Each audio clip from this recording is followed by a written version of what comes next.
महाराष्ट्र में प्याज की गिरती हुई कीमतों से परेशान किसानों का सैलाब बढ़ रहा है। हजारों की संख्या में किसान मुंबई की तरफ आ रहे हैं। ये वीडियो जो हम आपको दिखाएंगे वो ड्रोन से शूट हुआ है, जिसमें महाराष्ट्र के हजारों किसान अपनी मांगों की फहरिस्त के साथ मुंबई पहुंच रहे हैं। नासिक जिले के डिंडोरी से शुरू हुआ ये मार्च मुंबई पहुंचने तक 200 किलोमीटर की दूरी तय करेगा। सरकार और किसान प्रतिनिधियों के बीच एक बैठक हुई और अब किसान जो हैं वो 2 मंत्रियों से भी मुलाकात करेंगे। किसान प्रतिनिधियों से उनकी मुलाकात हुई है वैसे 2 मंत्रियों की।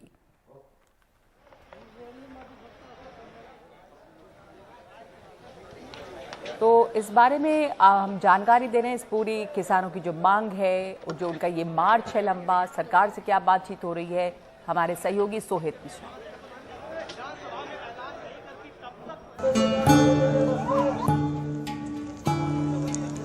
आगे कर देगा।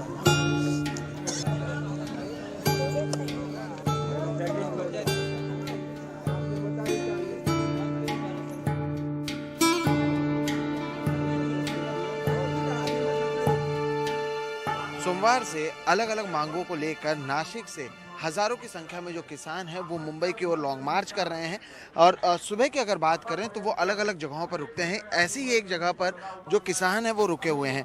अब इसमें क्योंकि किसान चल रहे हैं, अलग अलग अभी तापमान बढ़ रहा है तो उसका भी असर किसानों के सेहत पर पड़ रहा है। और ऐसे में एम्बुलेंस के जरिए कुछ ऐसे किसान जिनकी तबीयत खराब है उन्हें भी लेकर जाया जा रहा है। जैसे कि आप देख सकते हैं, ये जो किसान अब एम्बुलेंस के अंदर बैठे हुए हैं ये वो किसान हैं जिन्हें अलग अलग तरह की परेशानियां हो रही हैं। कुछ इमरजेंसी केसेस हैं तो कुछ ऐसे हैं जिन्हें अलग अलग परेशानी है। हम जानने की कोशिश करते हैं कि इन्हें कहाँ ले जाया जाए। सर, सबसे पहले आपका नाम बता दीजिएगा और आपका डेजिग्नेशन बता दीजिएगा। Amol Wangar, 108 ambulance driver. Ambulance driver. अच्छा, कौन कौन से लोग हैं जिन्हें आप लेके जा रहे हैं, कहाँ लेके जा रहे हैं, क्या कुछ हुआ इन्हें?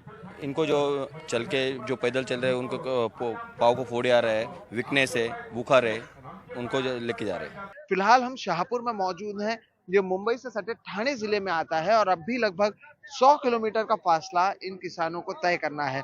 नासिक से मुंबई की जो पूरी दूरी है वो 180 किलोमीटर है और ये जो किसान है ये रविवार तक मुंबई पहुंच सकते हैं। बहरहाल इनकी जो मांगे हैं इसे लेकर किसानों की जो प्रदर्शन है वो लगातार जारी है। और इन किसानों की मांगों पर अगर बात करें तो बुधवार के दिन 2 कैबिनेट मंत्री यहाँ पर किसानों के नेताओं से मिलने आए थे और उनसे इन्होंने बातचीत की। जिसके बाद गुरुवार के दिन अब ये जो किसान के नेता हैं, उनके जो रिप्रेजेंटेटिव्स हैं वो यहाँ से जाएंगे। महाराष्ट्र सरकार के जो मुख्यमंत्री हैं और साथ ही साथ जो कृषि मंत्री हैं उनसे इनकी बातचीत होगी। अगर आप इनके बोर्ड्स को देखें तो अलग अलग मांगे यहाँ पर लिखी हुई हैं। जैसे कि कहा गया है कि जो किसान है उनके सारे कर्ज माफ किए जाने चाहिए। जो दूसरा मुद्दा है वो अहम मुद्दा है, वो है वन जमीन दी जानी चाहिए। इसमें अधिकांश जो आप सड़कों पर किसान देख रहे हैं ये आदिवासी किसान हैं, ये खेत मजदूर हैं और जंगलों में इनकी जमीन है। ऐसे में इनकी मांग है कि जो इनकी जमीन जहां पर ये खेती करते हैं वो इनके नाम पर किया जाए, वो एक अहम मुद्दा है।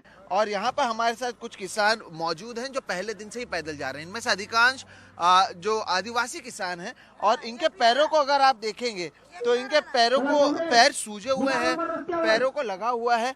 अलग अलग तरीके से जो पैर है उस पर छाले पड़े हुए हैं। ये इसलिए हो रहा है क्योंकि यहाँ पर ये जो किसान हैं ये लगातार चल रहे हैं। काय झालं तुमचा पायाला, काय झालं, काय लागलं? माझ्या पायाला 5 दिवसापासून चालू राहिली, ते फोडवून आले, चालता येत नाही। आम्ही एकलरेचे अच्छा, तो इनको मैंने पूछा कि आपके पैर के साथ क्या हो, ये कह रहे हैं क्योंकि लगातार चल रहे हैं, पैर में फोड़े आए हैं, पैर सूज रहा है और चलने नहीं हो रहा है। अब आप जो देख रहे हैं ये देखिए, इन्होंने अपने पैर पर ये कपड़ा बांधा हुआ है। जब इनसे आप पूछेंगे कि क्यों बांधा है तब ये बताएंगे कि पैर सूजा हुआ है। फिलहाल हम ये शाहपुर अस्पताल है जिसके बाहर मौजूद हैं। शाहपुर अस्पताल के बाहर इसलिए क्योंकि यहाँ पर कई सारे जो किसान हैं उन्हें लाया गया, उनकी तबीयत खराब थी, कई तरह की परेशानियों का उन्हें सामना करना पड़ा। कम से कम 16 किसानों को सुबह से आज यहाँ पर लाया गया है। डिहाइड्रेशन, वीकनेस, पैरों में चोट लगने की वजह से, तबीयत खराब होने की वजह से उनका यहाँ पर इलाज चल रहा है। अब जैसे कि आप यहाँ पर देख रहे हैं, मैं इनसे बात करके आपको बताता हूँ कि हुआ क्या है। तुमचं नाव काय दादा सांगा? मालजी पांडू शिंदे, मालजी शिंदे इनका नाम है। आणि झालं काय? मालेगाव तालुका पवान। ये चलकर जा रहे थे और पैर इनका स्लिप हो गया जिसकी वजह से हाथ पर, पैर पर इनकी चोट लग गई है, जिसके बाद अभी इनका इलाज चल रहा है। ये अकेले नहीं है। दोपहर का समय है, किसान लॉन्ग मार्च लगातार जारी है। जितने बड़े पैमाने पर पुरुष मौजूद हैं उतने ही बड़े पैमाने पर महिलाएं भी इस लॉन्ग मार्च में हैं। और जैसे कि आप सुन सकते हैं दोपहर के सामने ऐसे गाना गाते हुए, अपने अपनी बातों को रखते हुए कि किस चीज के लिए हम जा रहे हैं, वो बताते हुए जो किसान हैं, जो मजदूर हैं, जो खेत मजदूर हैं, आदिवासी किसान हैं, ये बड़े पैमाने पर जा रहे हैं। जैसे कि आप मेरे पीछे बैकग्राउंड में सुन पाएंगे, मैं सुनाने की भी कोशिश करूंगा। इसी तरह से गाना गा रहे हैं और इस सड़कों पर, मुंबई नासिक हाईवे पर चलते हुए जा रहे हैं। तो अलग अलग नुस्खों का इस्तेमाल कर जो लोग हैं, ये तीसरी बार नासिक से मुंबई आ रहे हैं अपनी मांगों को लेकर, और नाचते गाते हुए, अपनी बात को रखते हुए बड़े पैमाने पर जो भीड़ है वो फिलहाल मुंबई नासिक हाईवे पर है। और धीरे धीरे मुंबई की तरफ इनका जो कूच है वो लगातार जारी है। शाहपुर से कैमरा पर्सन राजेंद्र दयालकर के साथ सोहित मिश्रा, एनडीटीवी इंडिया।